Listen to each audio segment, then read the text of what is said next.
Welcome everybody to yet another special episode of the Black Wealth Renaissance Podcast. It's your boy David Ballard checking in with my co-host. Fellas, how y'all doing? What's good? It's your boy Jalen, man. We back at it again. We still out in New Orleans, man. We going strong. Hey, special episodes. Just want y'all to know that. Man, what crazy episodes going on today. What's good? What's good with y'all? It's your boy Jared checking in. How you doing over there, Kelly boy? You still hanging in there with us? I'm still hanging in, man. Still hanging in. 3 podcasts in, what? Well, how long has been with? Shit, we've been here since 12, so shit, 5 hours, but we still working. But man, we got this very special episode with our brother over here, man. This man is out of New Orleans, man. This is his city, so we definitely appreciate him for pulling up, bro. My dude is on the stock game. My dude turned the stock game to the trap house, man. Hey, I'm talking none other than my brother, Wall Street Trapper, man. What up, Trap? What up? What's good, man? Chilling, bro. Yeah, man. We appreciate you for coming out, bro. Appreciate y'all for having me, man. For sure, man. My pleasure, man. You know what I'm talking about? Man, it ain't lit, nothing, bro. Hey, I'm just happy we got another Louisiana person on the podcast, man. I feel like it's been so long. Our first episode was Louisiana, so definitely great to have somebody else from the boot, man. Yeah, for sure, man. You know, that's a pleasure to be here, man. Let's talk, man. We've been talking already, though, right? Yeah, man. So look, man, we had a great, for real. So we gonna start it off for our following that don't know you. Just let them know, introduce them to Trapper. Who are you and where you from and kind of how you got started on your journey where you are now. So I'm a Wall Street Trapper. My goal is to help the culture build wealth one share at a time. You know, just to teach us how to invest in the stock market. You know, it's a game that we haven't been taught. It's a game that we have been taught to fear and be scared of, right? So the reason why it's called From the Trap to Wall Street, that's the name of the brand, is because it's about making a transition. I'm from New Orleans, born and raised, watched my moms get shot when I was young. I just watched the drug game from up close and personal since a kid, man. So it became like second nature to me. I understood it. I knew the pros and cons of it. And at the end of the day, it is what I knew what survival was. For me, that was the way out, right? Went to prison when I was 16, shot a man 6 times for attempt murder on a robbery. Prison kind of changed my life. In a way, I was in a cell one day with this guy. I just had a fight with 3 of my homies. So in jail, they call that like running a train on somebody. So that's when you fight like 3 dudes back to back. Y'all just keep fighting. And the objective of that is just to try to break you, right? So like Juvis said, my mom ain't raised no hoe. She could have had a girl for that. You know? Yeah. You feel me? So I went to the whole solitary confinement, and I introduced this guy. This white dude was in a cell with me. And he was just like, I guess he had been politicking on something for a minute. So when I like come in the cell, he like, y'all playing the wrong game, bro. So at this time, I'm like, what you talking about, family? Like, right. I ain't got time for this, fam. Like, not right now. You know what I'm saying? I'm kind of bust up, you know what I'm saying? I've been fighting for 3 hours. Don't make me bust you up, fam. Yeah, you can get it right here, bro.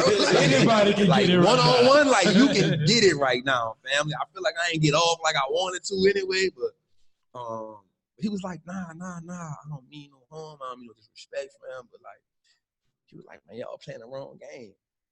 And I'm like, man, because he done said that to me like 2 times, and I'm like, still frustrated, you know, but I'm like, man, what you talking about? Like, what game? This ain't no game. Like, you see us in here? Like, this is not a game. This is real deal. And so he was like, that's the problem. Y'all don't even know it's a game. Damn. You immediately lose. Oh, and like, I don't even know. Like, when somebody hits you with a hot track, it kind of like slow your brain down. Yeah. It stop you in your tracks for a minute. Make you think like damn, man, what the fuck are you talking about, right? Yeah. So I'm like, but if I'm playing the wrong game, like, you in here with me. Yeah. So what game you playing? Like, this was something that really changed my perspective. So he was like, so I'm in here for embezzling $2.8 million from my business. I kept $2 million and the fine was $800,000, and I'm doing 18 months, and I'll do it again. So one thing about when you're in prison, so like your armband tell you, I can look at your armband and see what you in here for. Mm-hmm. It's like in New Orleans, like, do you have a yellow band? That's like a misdemeanor charge, maybe a ticket charge, something like that. An orange band is like a drug charge or something like that. A red band is what I had, is you're like on a capital offense, a violent offense, murder, attempt murder, armed robbery, carjacking, kidnapping, like that. But if you have a white and red band, it's a federal band. So that means you're on a federal charge. So the charge he was on a federal charge. So immediately you see that and you're like, damn, what? So he's like, so what you in here for? Like drugs or some shit? And I'm like, something like that. Like, well, what you in here for? I'm like, so in prison, you don't really tell people what you're in jail for, but I'm young, so like, nigga, I shot somebody. What are you talking about? You know, I'm kind of like boasting about that. Cause you know, that's like I fucked up, you know what I'm saying? Mm-hmm. So he was like, and what you got, 25 years? I'm like, I got 10. He was like, so you got 10 years for drugs and shooting somebody. A lot of y'all in here probably on the same thing. I probably got more money than everybody in here, but yet I'm doing less time. So in my mind, I was like, cause you white. You know, I'm playing that card. Mm-hmm. He was like, nah, it's just because I understand the game, right? I understand the game. I understand how the game being played. Y'all don't understand the game. Because you don't understand the game, you're going to always lose at it because it ain't designed for you to win, right? So over the next couple of days, we in a cell together, like, he just got my attention now. Like, I just want to soak up, you know, what he giving. And 3 things he told me, amongst a lot of the other things, was 3 things wealthy people do to attain wealth and keep wealth. 1, they stop trading time for money. 2, they let their money work for them. And 3, they add so much value to people, to where people don't mind working for them. That was crazy to me. Right? So I kept that. So people always ask me how I got started in the stock market. It's because of him. He told me stocks, real estate, and you own your own business. So had he told me real estate, stocks, whatever order he would have gave me, I would have went with, because I had been bought into him at this point. You know what I'm saying? Now, we talking 2001, this before Instagram, Facebook. Anything. So he's showing me pictures, and I'll never forget this, of him in a lake with mountains behind him, and he popping champagne. So I'm like, yo, where is that? I need to see that. How I do that? And you rich. Like, right? For real. Like you balling. You balling, because like nobody in the hood, you know, everybody I know sell dope, fam. Yeah, they ain't doing this shit. Like, this ain't it. Everybody got the fly whip, they got the gear, they got the bro, but ain't nobody taking trips like this. You know what I'm saying? So like, he just won me over with that. Yeah. So during me doing my prison bid, like, I started really like just reading. I became, because I wanted that. Right? I wanted that. And if this man telling me how he did that, like, I was cool with following that. Right? Like, so I'm that person who, if you show me something work, I'm a rock with it. I ain't got to try to reinvent that. Yeah. Because it's there for me to see it. And I think that's one of our biggest problems, is we try to reinvent the wheel. Yeah. Right? So just during my prison sentence, man, one of the things I would do is I would watch CNBC all the time. So now I got some fights behind that, because in prison, dudes like to watch The Young and the Restless, bro. Like, this is crazy, bro. It's a bunch of grown-ass men, bro. Yeah, I didn't expect that one either. But they love to watch The Young and the Restless. And it's a sequence that goes with that. It's The Price is Right, The Young and the Restless, As the World Turns. So like, during that 3-hour time span, like, you can't touch the TV, fam. Like, oh, you gotta have some good ass hands, right? So I would have to, like, okay, because I don't want to fight everybody, like, I got to get in here early, like from that 9 to 10 o'clock shift. So I would have to watch CNBC in the mornings or at night, but that 10 to 1, you could just cancel Christmas on that, right? Yeah. So just hearing all these white folks just talk about money, man, $1 billion, businesses, you know, at first it sounded like foreign to me. Like, what the fuck are they talking about, man? It just sounded foreign to me. Like, I just didn't get it, but everything new is going to be difficult in the beginning. Yeah. But repetition is what makes it easy. It's what make like you fall on a bike, you don't stop it. Nah. When you're a kid, when you fall down, you don't stop. Eventually, you're gonna find a rhythm, right? Mm-hmm. It's just an innate nature for you to adapt if you stick with it. So I had 10 years to stick with it. So I just was on it, man, just on it. And the availability of being able to get books. One of my partners, he was in jail for manslaughter. He shot a dude, but in the process of him shooting the dude grabbed the gun and shot him. And so he wound up killing the dude. Yeah. But he was messed up big time. He introduced me to Robert Kiyosaki, Rich Dad, Poor Dad. That was a dope book because it didn't teach me about investing, but it changed my mindset. That's what it is. That book right? is a mindset it set the tone change. for me on, this is how the game is played. Exactly. And so the combination of that and reading that, and then I just kept reading. So then I became a junkie for books, right? And so I adapted that. And that's what put me on. So I had this dope ass idea that I was gonna come home and invest in the stock market. And I'm like, yo, I'm gonna get rich off this. Like, this is gonna make me rich. I'm gonna get some real estate. I'm gonna invest in the stock market. Never work for nobody again in my life, right? So the plan is always dope until you get home. And then Mike Tyson said, everybody got a plan until you get punched in the mouth. Yeah. Then life came home and life punched me in the face. I'm like, oh, okay, well, I might just start selling dope again because this is what I know how to do. And I'm not about to go work for nobody. So people always ask this question, why do you sell drugs when you're gonna work a job, right? Mm-hmm. So I always say this, if you've been an entrepreneur, you talk to an entrepreneur, ask them to stop being an entrepreneur to go work and watch how they look at you. If you were full-blooded like entrepreneur, you would max out every credit card, you would burn your bank account. Like going to work for somebody would be the last option. Like the death of you. You feel what I'm saying? The whole while you there, you like, how can I come about this shit? Yeah. You feel what I'm saying? So for me, it was like, nah, fam, we ain't gonna do that. Like I'm just about to get in the trenches because I know I can get bread like this. Mm-hmm. Had a good run, and then the Norris kicked my door in. So my door got kicked in. I got 10 pounds, weed, $8,000, 100 X pills, 2 pistols. I thought it was over with for me. You know what I'm saying? But New Orleans police just do shit ass backwards. Right? So they just do shit ass backwards, you know. Thank you, you know, and on a real though, it was a blessing for me because everything I had been through in my life, man, it's preparing me for where I'm at now.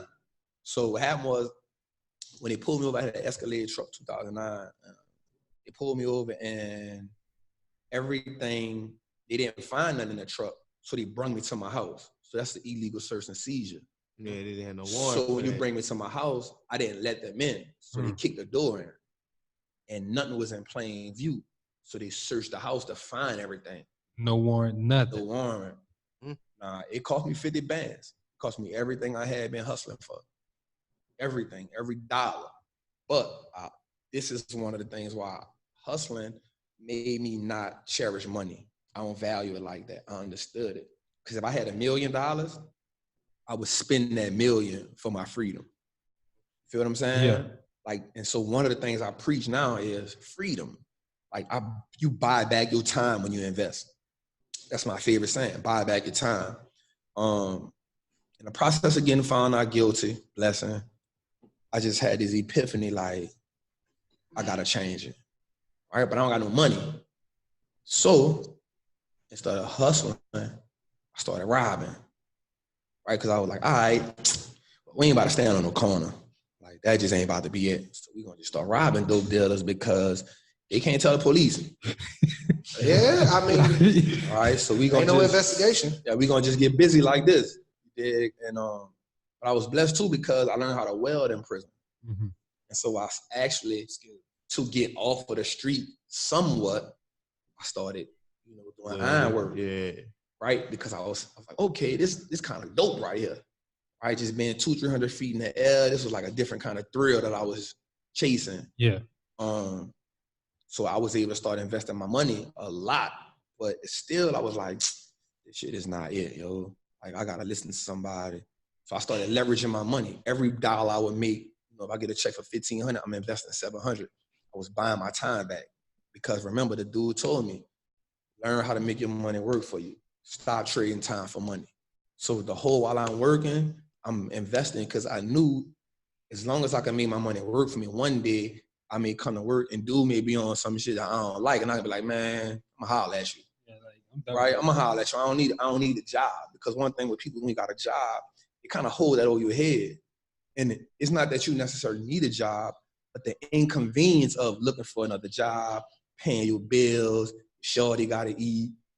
That's why you don't want to tell the boss, man, screw you. Right? Because that's an inconvenience. And you don't know when you're gonna get another job. You feel what I'm saying? Mhm. So me and my partner went hit this lick one time, and God bless his soul, man. My guy died of sickle cell in jail.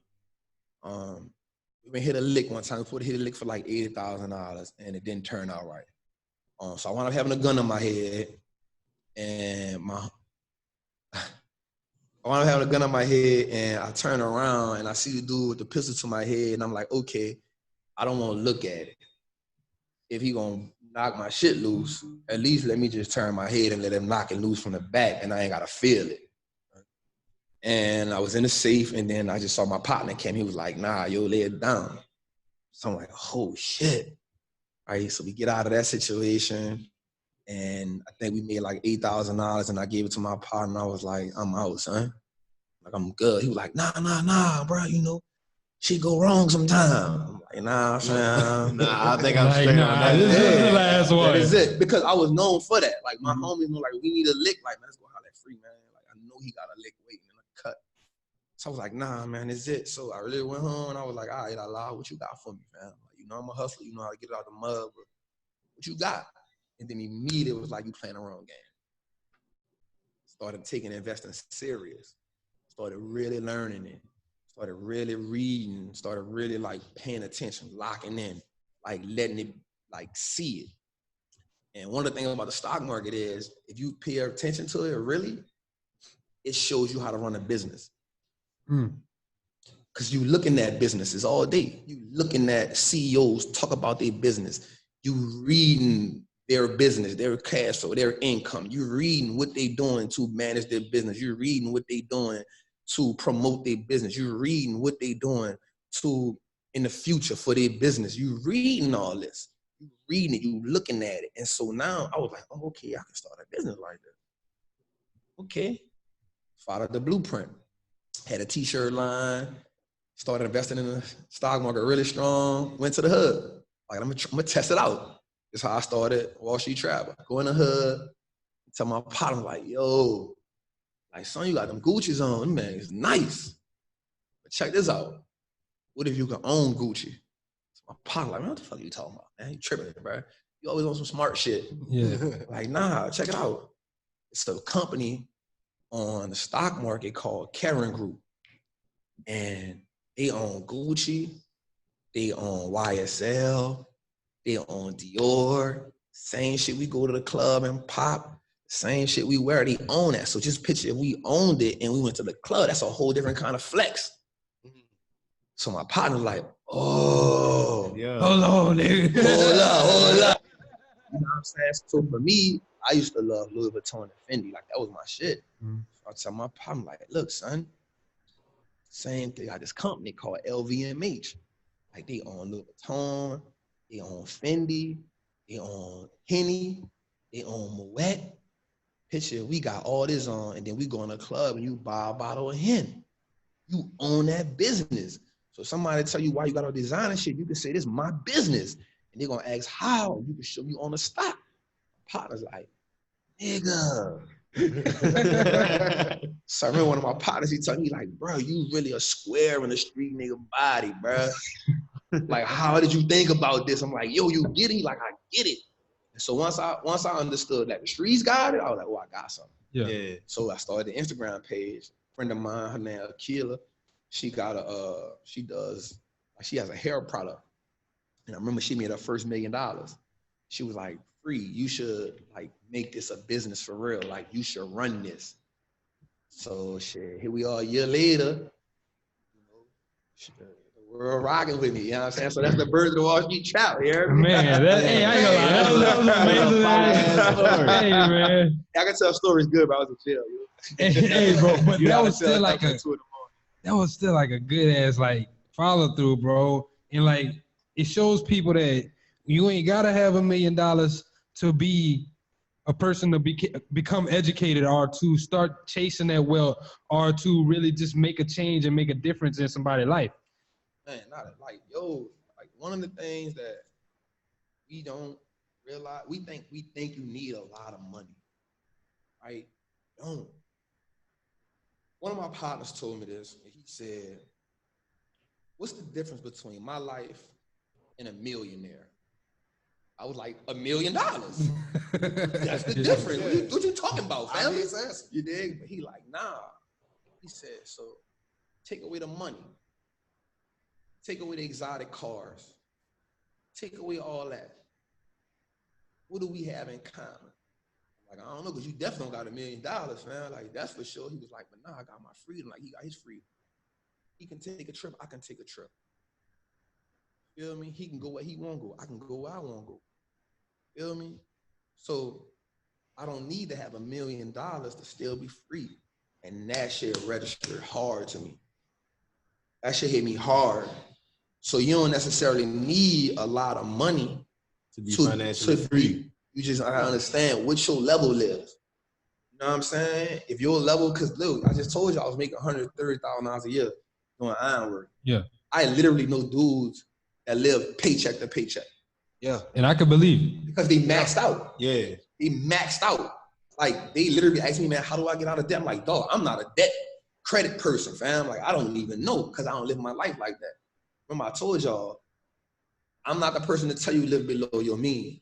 But I'm also not the person to tell you, splurge, right? Find your level. Once you find your level, you can live. Buy back your time, whatever investment you make. Learn how to leverage your job. Gotta start a business because that's the prime way to build wealth, right? Leverage that. Yeah. That's what the Wall Street trap is, fam. Like, I want us to just leverage this shit. Yeah. Yeah. You know what I'm saying? Hey, and it's a few takeaways that I wanted to go back to, bro. I like how you talked about, how being in the streets prepared you to not really have a emotional tie to money, man. I think that's very, very important because whenever you play in this stock game, you got to know how to react logical and you got to understand, I'm going to take a loss. Sometimes I'm going to take a hard hit. So it makes your investing tolerance higher than most people. And where you have some of these people who, invest in their last, like they ain't never been under that pressure before, like that pressure before.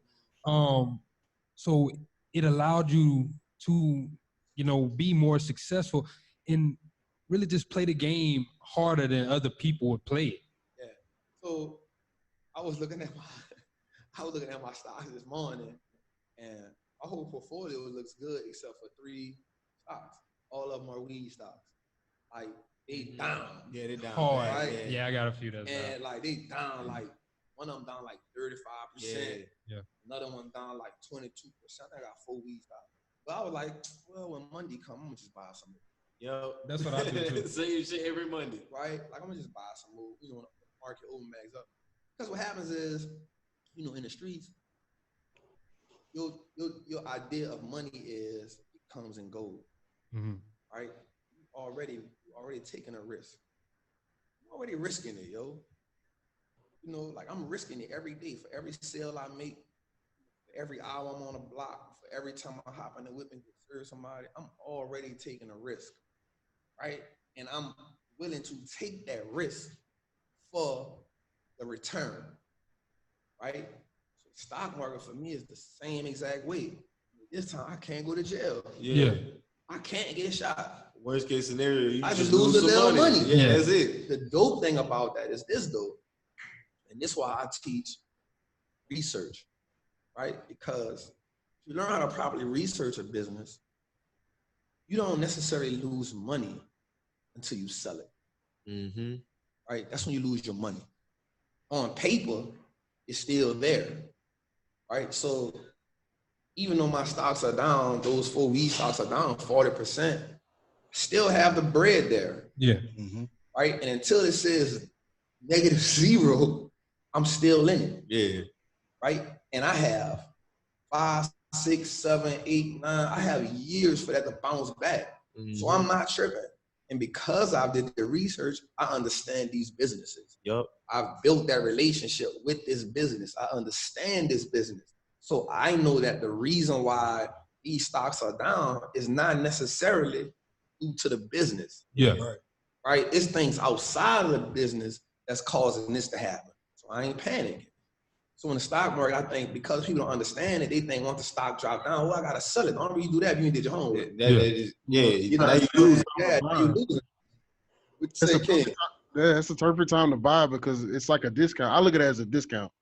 Exactly. It's basically a 10 to 20% discount that I could get for a stock that I really choose. And that's what somebody said a recession is, man. A recession is when the assets are going to sell. That's what it is. And I was like, shit. That's what it is. I always use the Black Friday terminology. I look at it like, look, if you like the pair of shoes at $1,000, if they went on sale for $500, you still like them? You still like them? Yeah. So that's like for me. What perfect example? I bought Amazon and I bought it at like $1,900, right? In December, my goal was okay. It's on at 19 right now. It'll probably get 26 the way it was shooting up.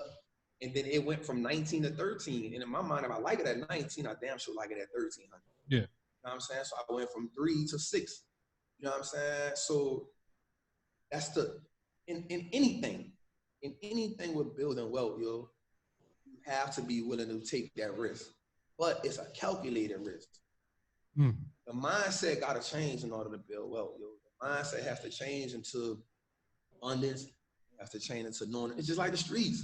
Like you can't sell a product unless you know who playing the game, the temperature of the, what's going on, the rules of the game. You got to understand the economics behind that product. Same thing with stocks, same thing with real estate. I look at this the same way. I learn who playing the game. I understand the rules of the game. I understand the temperature, in that field. I understand what this product is. Once I understand that, then I can get in the game. So to me, the streets is like a representation. To me, I always say that's what a real gangsters play. Yeah. Right, in the stock market, because they play by a whole different set of rules. Like this economy, everything is based, like they really base it on that market. Yeah. Like this is what's keeping this motherfucker turning. Because this America is a corporation. Yep. Like racism and all that, that's just stuff. It exists, but it's a tool to keep people off track. To deter you.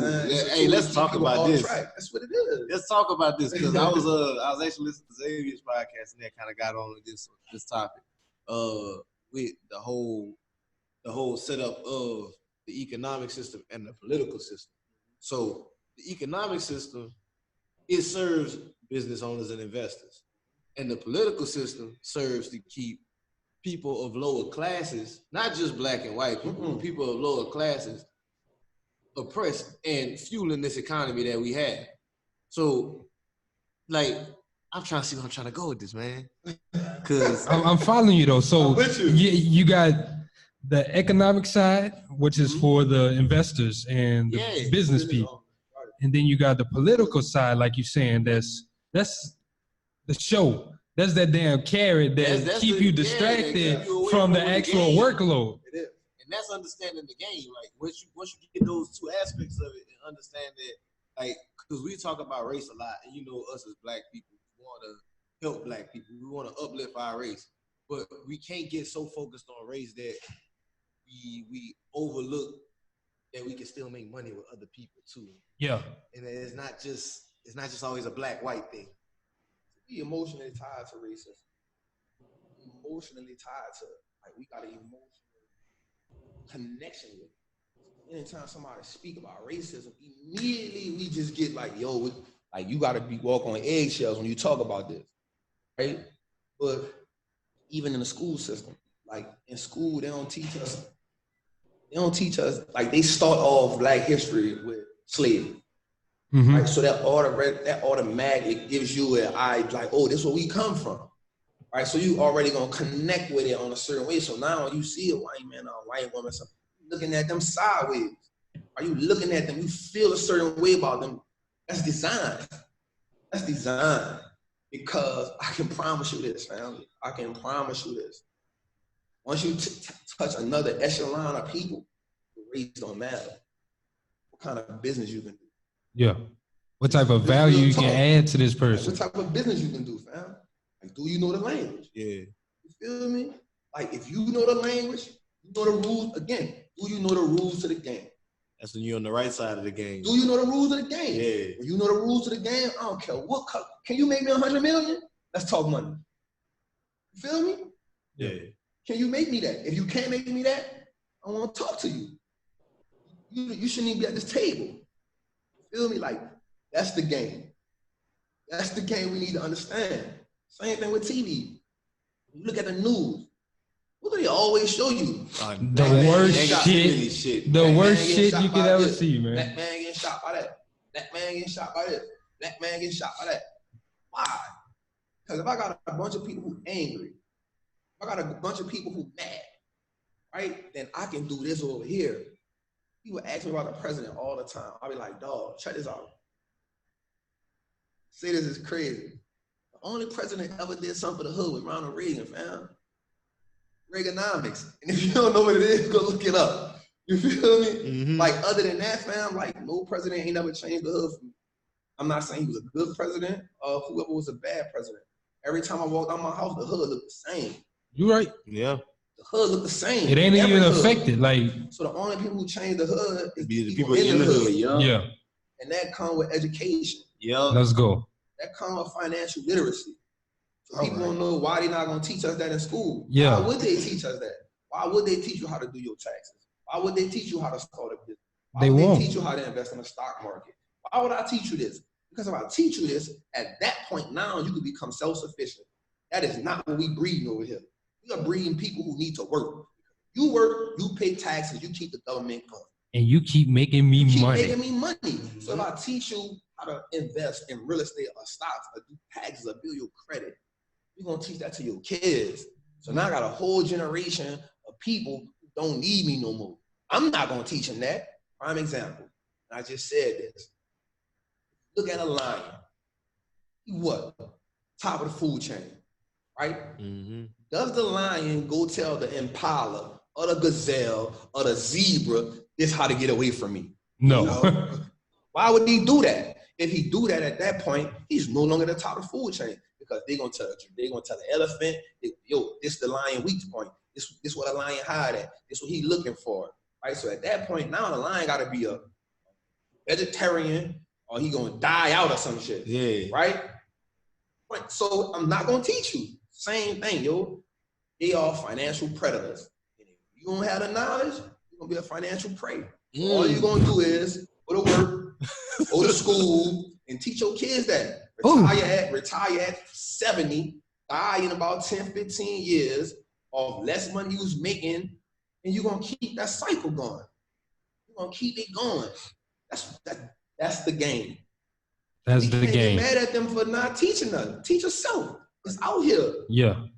It's out here. Yeah. You want to wear Louis Vuitton? You want your phone AT&T? Cool. Invest in the business. Yeah. That's why I love so much just this whole wave, this whole renaissance, especially the way you approach it. Right. Because you have an appeal that we don't. You have an appeal that the Donner brothers, we're going to shout them out because they've been on there. Yeah. They don't. Yeah. Like, it's just different. You come at it from a different angle with a different appeal because you had a different background, and this message is for everybody. Yeah. You need to understand the game, so it's just major, man. And that's something I wanted to talk about too, is the way you approach it, bro. Because you give the hood a tangible person, a tangible thing that they can look at and say, you know what, he look just like me. I seen that nigga like whenever he was on the corner. Like this nigga, like he's not the same person no more. Yeah. But you can talk to those gangsters or like those people that call shots, or those people who can like control the hoods. You can get to those people and say, you know what, like you said, you can own Louis Vuitton now. Hey man, let me show you how to flip this into some real estate. We want to say this is my hood. Let me really show you how to make it your hood.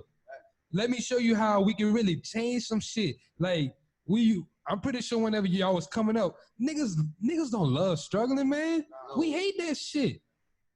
I'm pretty sure whenever you was coming up, you was talking about all the things that you wanted to do. Let me show you how we can make it tangible now, bro.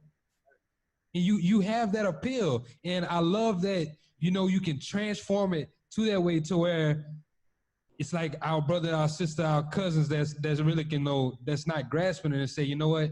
Hey man, you on to some shit. And that's the way that the culture is going to have to come together, where we bring in our lower class, our middle class, our upper class. We all come together and understand this one goal, this one vision, to unite, to actually come together to make something better for, like you said, this next generation that's coming up. That's a fact, man. So like one of the things I was just looking at is crazy because I'm always looking for ways to build my brand in a way that like nobody else ain't touching. So today I put a post up today about Rihanna, right? I called it Rihanna the Guru, just because of all the investments she made, right? And so I was like, okay, so I paid attention to the way people gravitated to it, right? And I did it again. I did it like a couple of days ago. I did it with Shaq, right? And I saw that the way people gravitated to it. Then I sat back and I thought about something. I said, well, damn. I ain't never heard no rappers talk about the investments they made, but Nip. But then I literally this morning was researching rappers who are investing. So many of them. A lot. A whole lot of them. So many of them. A lot, and bro. they making big bread. Nobody ain't rapping about that. They don't. Feel me? Jerry put me on a rapper today that actually does rap about that. Who that? Name Payroll Giovanni. Well, I'm out to check him out. Hey man, they put me on the song too. Okay. Hey, you go. What I say, you gonna fuck with him, bro? You gonna fuck with him, bro? I'm gonna check him out. Like it's cold, but you right, man. You got even like Offset. People don't know, man. Offset bought Summer Atlanta, bro. Right. Offset just got a sponsorship with FaZe, a gaming company. Yeah. You got people. Bro, I just put him on Sauce Walker. Sauce Walker was rapping, son. Okay. Sauce Walker talking about, man, I invested in blue chips. I invested in scooters. I'm investing in stuff like this. He even said, man, I'm taking people that's workers and making them bosses. Nice. I said, man. Nice. It's like whenever Nip died, he inspired, he sparked that change. Like, man, we need to stop rapping about this bullshit. Yeah. Because that was one of the most prominent lines that he told whenever he was talking about Victory Lap. He said, this ain't that widow rap shit that you used to. Yeah. My nigga was talking about that business shit, man. Yeah. I love that because, so what happens is, it's always going to be, let me say this. So we all got a purpose. Yeah. Right? We all have a purpose. But we don't know we walking into our purpose while we going through it. Right? So for me, somebody asked me, if you could go back and change anything on your journey, would you change it? I said, nah. Because if I make one slight change, the whole narrative changes. Right? Everything changes. So with Nip, I felt like he served his purpose. Yeah. People don't, people be like, oh, I never got mad about it. I was hurt. Well, I understand that we got a purpose. He was the fire, right? He was the fire. And from that, he made everybody start thinking like, yo, wait a minute. This ownership is real, right? Is being able to do this, being able to accomplish this, right? Wealth, right? This is real. For me, coming from the streets, like once I understood, again, the power of ownership, like, yo, so we got the kings right here who do real estate, right? So a lot of people want to get in real estate, but they scared. It's a big tangible object that comes with a lot of responsibility, right? They probably could do it with their eyes closed, right? Most people who are in real estate can probably do it with their eyes closed. For me, my thing is, look, if you don't want to do that, let me show you how you can invest in real estate in the stock market with like $200. And you still own this commercial building. Tell them about it. You still can get paid every month. making it accessible. You feel me? Dividends. So it's all about understanding the wealth game from every level and understand that everybody got a purpose. And it's just how you touch different, how you deliver it to people to make them receptive to it. Because once they get this part, now they can say, okay, let me go talk to the Down and Brothers now because I understand it at this level. Yeah. Right. Because I understand it here, now I'm open to this. Because as we make progress in whatever we doing, the more you see progress, the more you're going to want to do it. And the more you're going to want to expand. Right? So you done bought these real estate investment trusts, feeling it, you got an understanding of it, and now you're going to say, you know what? I want a piece of property. You feel me? I want the tangible property. You feel what I'm saying? So let me learn that. Right? And that's why I love the stock market, because it's the easiest way to get in. And then from there, you just going, like your mind going just like, that what happened to me. I'm like, oh shit. I can own the buildings that Amazon and Walmart pay rent to. Yo, all right. Oh, all right. Well, I can own Exxon and the people who they pay rent to. I can own Popeyes and the people they pay rent to. It's a whole new ball game. Yeah. That's a flip for real. Because you're making money both ways. Yeah, it's a whole new ball game. And it kind of, in my opinion, it go back to what you said earlier too. Like, I like what you said, and kind of combine it with something that happened in between. Like, you were saying that when you read Robert Kiyosaki and you spoke to that guy in the cell, you learned that, okay, this is a different game with a different set of rules. And kind of bringing it, a little bit further forward. I felt like when Nip passed, it was that spark, that fire that made people be like, I'm interested in finding out the rules now. Like now I want to know what the rules are. You know what I'm saying? Now I'm interested in cracking the book. You know what I'm saying? And like I also want to add too, I like the way you do that, in the way that like you make it accessible to people to where, because like right now, one of the biggest things that hurt people when they try to get started investing is the money. You'd be like, I ain't got it. Especially if you're interested in it, 9 times out of 10, you're interested because you don't have it. Right. You know what I mean? So it's like, with that being said, it's like when you're trying to get into something, it's good for you to be able to say, okay, I don't have the money for this single family, but I got $200 that I can throw Trapper so he can show me how to get into this so I can own something, a part of it. And then that partial ownership helps you, like you said, to grow up and get into the full ownership. Right. It's the training wheels. It's the training wheels to the game. So you don't go from kindergarten to college. Right. Yeah. Right. You don't go from it. Right. And even if, like, when people talk to people about getting into real estate with no money down, right? It's you can do it, but it's scared. Like fear is what keeps people from doing a lot of things. More things than not. You know what I'm saying? Fear. So for me, it's like, yo, let me walk you through the front door. Like, look, you're gonna waste $200 anyway. You're gonna waste $50 anyway. Look, just put it over here and let it work for you. And then you wake up one day and the $50 is gonna be $52. Right? And you gonna feel good about that. Like, wait a minute. I'm gonna put another 50 with that. And not $100, it's $108. And you starting to really smell yourself now. And so what happens is you start taking more of that check saying, well, I don't really need them tenants because my money making money for me. Yeah. Right? And so now it's gonna peak the interest. And so after you do it for so long and you get used to it, and that's the spark. Because one thing we don't have and we're not accustomed to is ownership.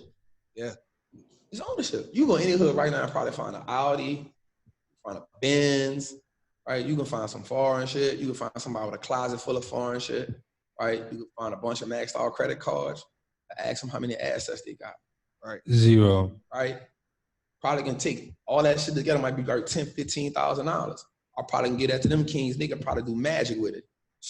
You feel what I'm saying? You feel me? He said, yeah.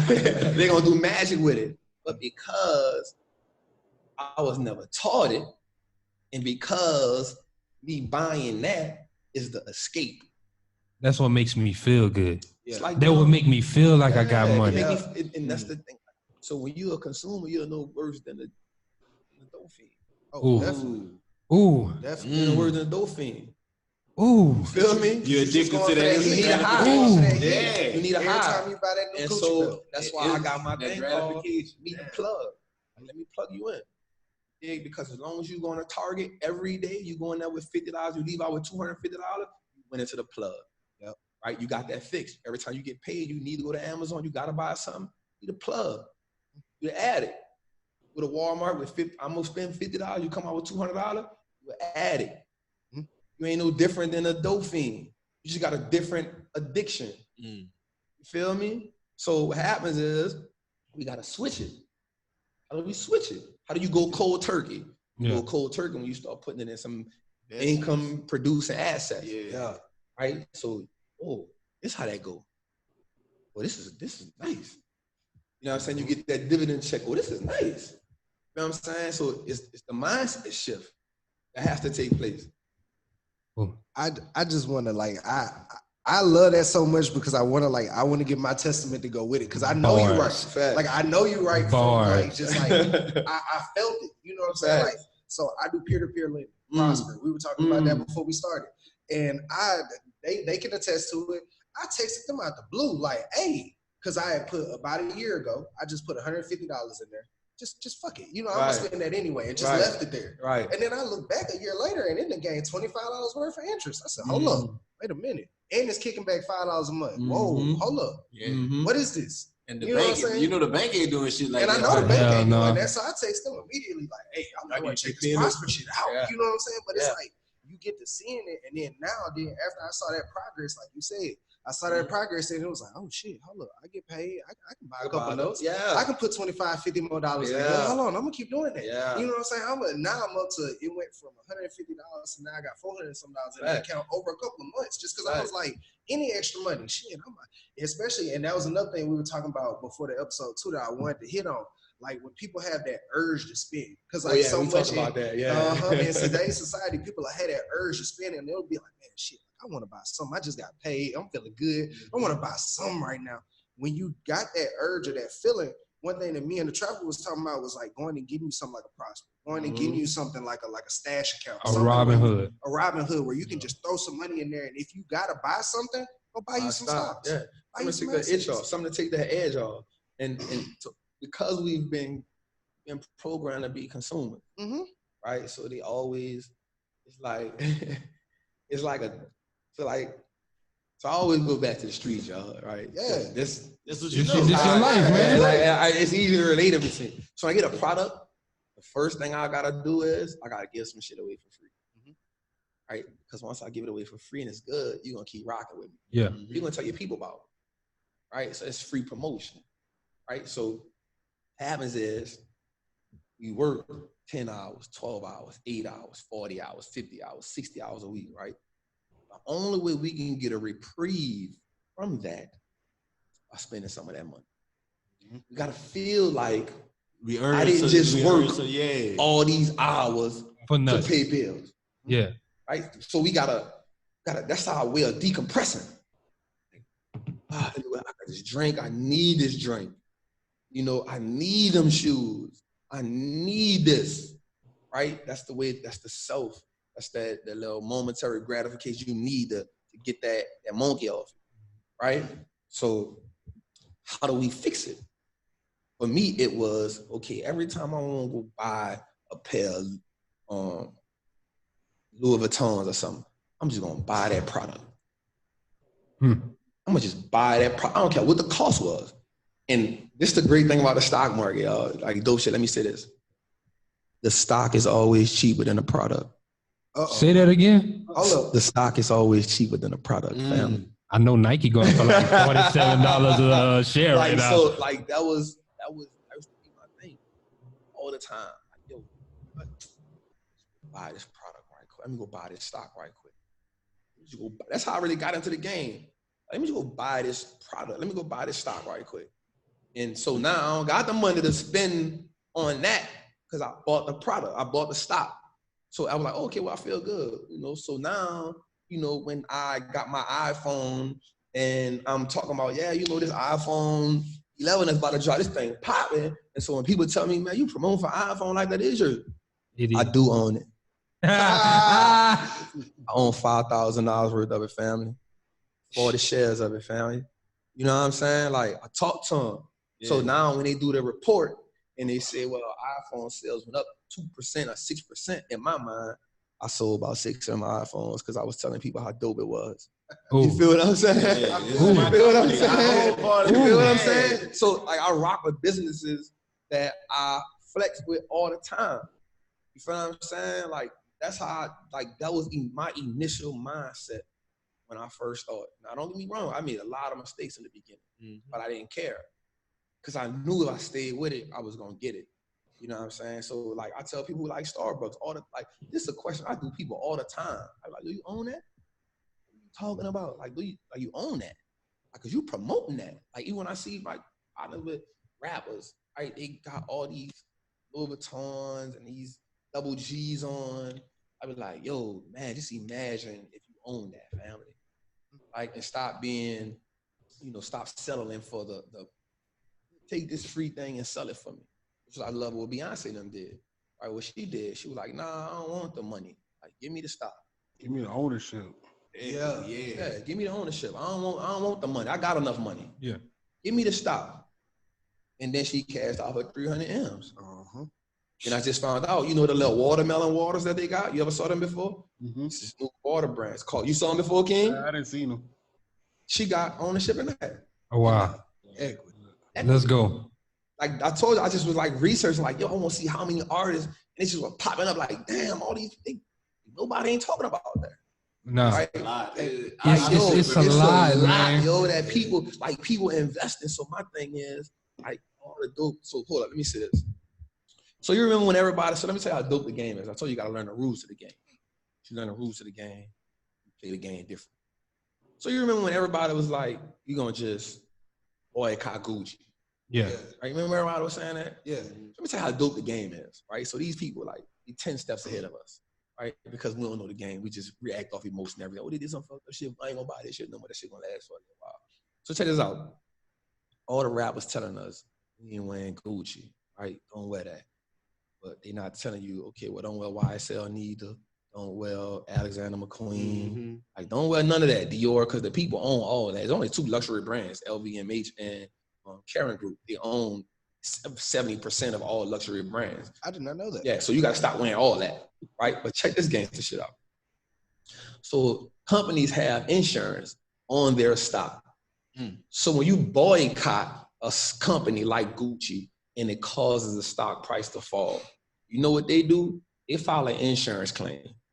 And then with the insurance claim, they can do a company buyback so they can buy their own company stock at a cheaper price. So you really just made them more money. You just let them buy their business fuckers. back at a discount. You feel me? Oh, my goodness. You just got to learn the rules to the game. Your boycott is bullshit. You feel me? Your boycott is You bullshit. feel me? You just made them some money. And you're not going to boycott forever. And just because you're not wearing Gucci, that's only a small Portion of my brand. Yeah. Oh, one of the richest men in the world is, I think his name is something Arnott. And that's the dude who owned LVMH. He's like the 3rd richest man in the world. Louis Vuitton, Moet, Hennessy, yo. You know what I'm saying? Yeah, I know what you're talking about. So when you boycott a business and you do it for a little while and the stock price falls, okay, cool. Thank you. Let me go fill out this insurance claim and I'll buy $4 billion worth of stock back at a cheaper price. And that's going to bring my stock price back up anyway. Thank you. Yeah. And Thank you. Thank you. To explain that just a tad bit further, because I know the man know way more than I do, like a little bit more for the followers and the listeners. Like basically what he just explained was, if I gave you, like, this stock is theirs, they created, they generated, they say how many shares they have.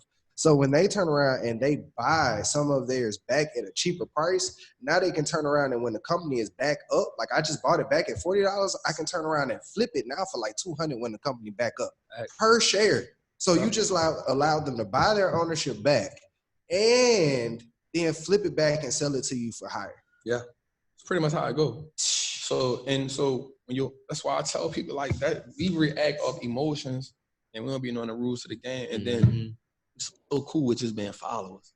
That's a huge problem. And then the people who following, the people who telling us to do shit, like they don't be knowing the rules to the game all the way, or they be having their own self-vested interest in the situation, or sometimes they just do it for to say I did it. I told my people, and they get on, and so like some of our leaders, man, so-called leaders, like they be having the wrong agenda, and I ain't speaking on nobody else, but they just don't be knowing the rules how they supposed to know.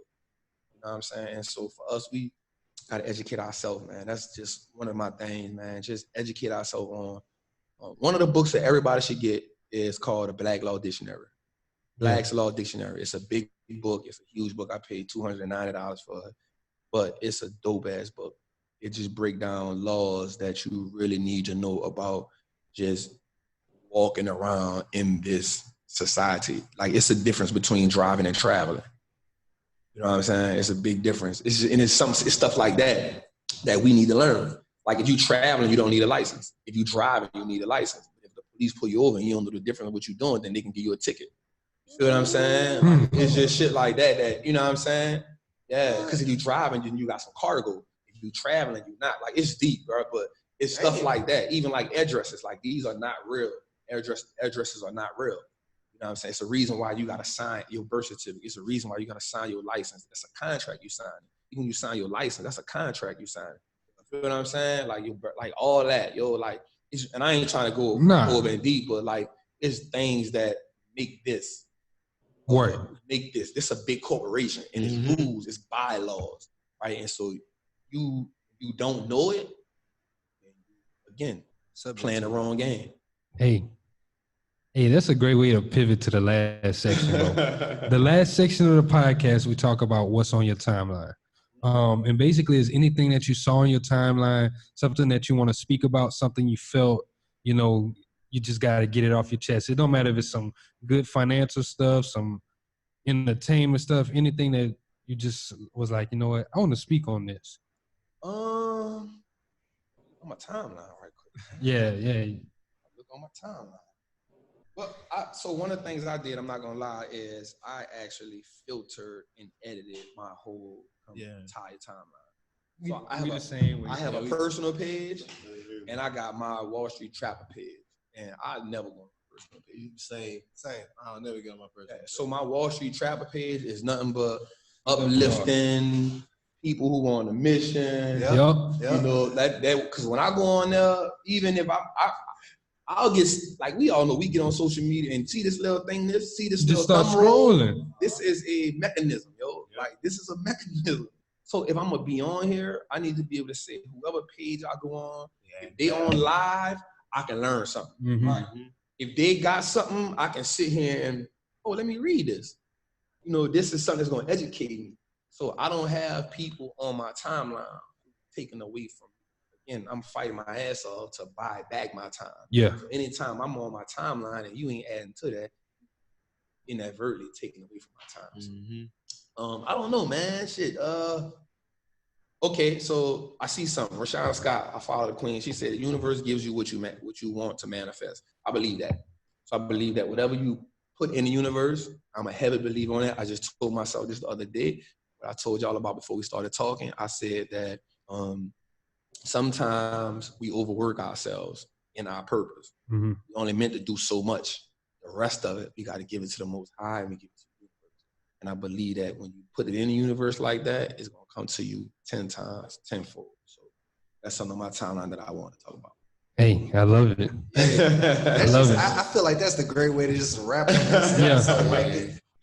Hey, so look, man, shout out to Trapper. We appreciate you for coming through and just, really dropping some dope gems on the podcast, bro. We want to just say shout out to all our listeners for constantly coming in, week out, and just listening to us, constantly helping us grow, man. We in the top 100 business podcasts in the U.S. Nice. Man, we are constantly growing. We constantly keep on connecting with some great people. Y'all check out our website, blackwealthrenaissance.com. What you got, Jared? Hold on. We got to get my brother Trapper to let the people know where they can find the Trapper. And let them know what you offer, man. I know you spoke about a lot about, like, how you can break it down. Let them know what you offer for the people too, bro. So, from the Trap to Wall Street, we just educating people on how to invest in the stock market and just how to leverage their life. You can catch me on Instagram. That's where I'm at all the time. Wall_street_trapper. Got the podcast out, but I've been slacking. I ain't gonna lie. It's Wall Street Trapper on Spotify and Anchor. I do a lot of e-courses, e-books. Been getting into doing some speakings. I'm just touching down, just traveling planting my seeds all over the world, man. Everywhere I can go, because everybody need to set up a trap house, yo. And I'm trying to help everybody set their trap house up. You feel me? Yeah. Trap back jumping. You heard me? Yeah, I love it. Trap I house love jumping it. like Jordan in this thing. That's how we trying to get it. Hey, everybody Yeah. hit them up so you can get your trap right, get your stocks right. Make sure that if you rocking something, if you rocking designer, that you own that design. You feel me? Yeah. We gotta get you with the affiliate trap. We're gonna drop this down. In the Facts, show notes so facts, people- facts. Yeah. Most definitely. Facts. So what else we got? Patreon? Oh yeah, we got the Patreon. So Patreon, y'all, that's our way. We trying to go out, do more things like this. This has been super dope. We in New Orleans right now at the Hut Studios.